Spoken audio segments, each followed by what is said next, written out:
Sorry, y'all. I'm new to this. I'm learning. I don't really know how it all works, but good evening. My name is Victory. You see the shirt I have on. It says, "Don't be a spiritual hoarder." Um, I just want to say that I come to you, of course, in peace, but I want to share a few things with you in the hope that we could grow together. I plan to talk on here as much as God gives me, but on Sundays, I'll have not only just conversation, but open conversation with guest speakers and people who have different knowledge that I don't pertain, that can still help you guys. So, as I was saying, my name is Victory. I was born and raised in Brooklyn. I live in Arizona. I'm a woman of faith. You can take that however you decide. But what I want to do is ask you this. If your friend or family member call and invite you to a party, how much planning financially, mentally, emotionally goes into it? We think about our clothes, what we're going to eat, how we going to get there, if we're going to eat or drink, smoke, whatever you do. A lot of planning goes into it, but we don't put enough planning into celebrating ourselves. So this sign is here, the 50, the 50, because I turned 50 in December. But when I turned 50, I was waiting to give myself a birthday party. And God said, opposed to celebrating yourself one day out of the year, how about you celebrate yourself every day? I didn't really understand that. So God began to break it down to me how we go out of our way to bless someone else, and we don't consider ourselves in that way. So opposed to me celebrating myself for one day with my friends, I begin to celebrate myself every day for my faith and for my growth and my trust in God, and knowing that I was going to be okay, and understanding that I had to speak life into myself and stop speaking negativity. That's what a part of what was killing me. And y'all have to stay around and hear all of those stories. So God gave me the idea of help me heal.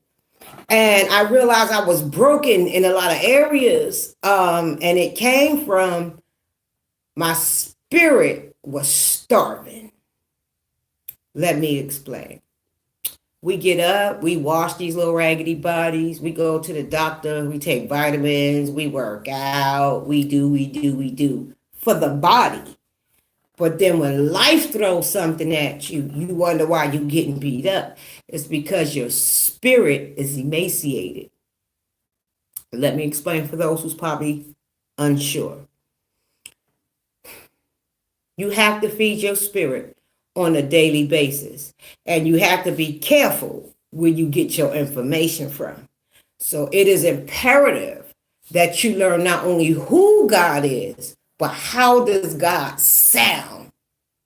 Therefore, you stop looking for God outside yourself, getting misinformation.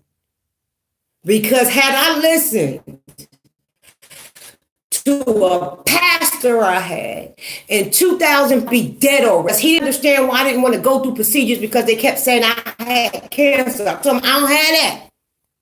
Number one, I trust God too much. Number two, it's not in the scripture. So I let my faith rock for almost 3 years. My family thought I was absolutely crazy. But I'm a woman of faith, and I don't apologize for it. And naturally, no, I didn't end up with cancer. And then I ended up with, they said I had a heart condition. I said, I don't have that. God's reconditioning my heart. They put a pacemaker in and everything. I ain't never used it. You got to stay around to hear all of that. But my point is, it's time for us to start loving ourselves. And not from the world's point of view. I don't give a fuck what you see on the internet. And yes, I cussed.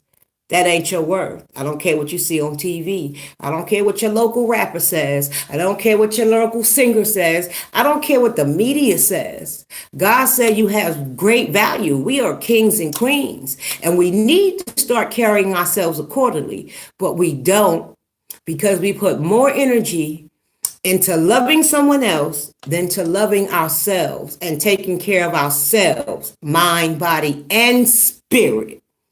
So I intend, like I said, to talk to you as much as possible, but I then gonna come in March We'll have open meetings on Sunday. You can call in. I'll have different people to come in and speak. But my whole point is, let's get healed. Help me heal. If you don't think you need any healing, I do. I may need your love. I may need your guidance. I may need your information. I may need your wisdom. I'm tired of feeling broken and broke down and disgusted. That was not God's plan for me.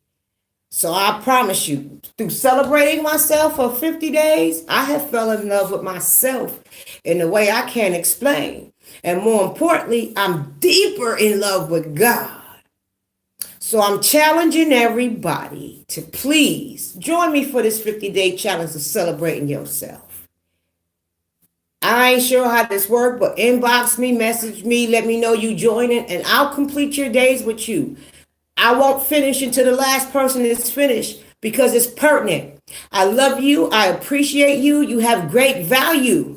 Let's celebrate because you are worthy. Thank you.